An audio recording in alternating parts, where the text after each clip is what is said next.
স্বামী স্ত্রীর সম্পর্কে দূরত্ব ছিল, অভিমান ছিল, ছিল নীরবতা। তবু মৃত্যুর পর সেই সম্পর্কই ফিরে এলো অন্য এক রূপে, ন্যায়ের দাবিতে। প্রিয়াঙ্কা সরকারের এফআইআর যেন শুধু আইনি পদক্ষেপ নয়, বরং এক নীরব সম্পর্কের শেষ দায় স্বীকার।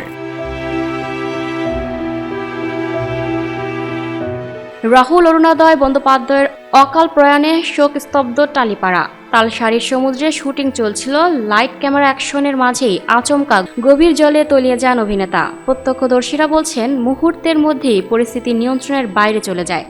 সহ অভিনেত্রী ফিরলেও ফেরেনি রাহুল। একটি শুটিং সেট কিভাবে মৃত্যুর মঞ্চ হয়ে উঠল, সেই প্রশ্নই এখন তাড়া করছে সিনেপ্রেমীদের। কখনো সংবাদ মাধ্যমের সামনে, আবার কখনো সামাজিক মাধ্যমে। চারিদিকে একটাই প্রশ্ন, অভিনেতাদের নিরাপত্তার দায়িত্ব কে নেবে? সেই প্রশ্ন থেকেই গত মঙ্গলবার বৈঠকে বসে আর্টিস্ট ফোরাম।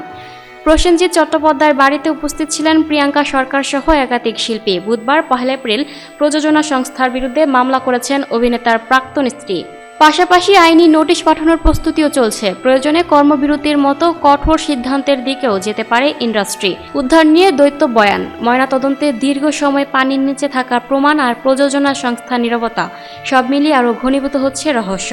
পুলিশ ইতোমধ্যেই 10 থেকে 12 জনকে জেরা করেছে, কিন্তু স্পষ্ট উত্তর এখনও অধরা।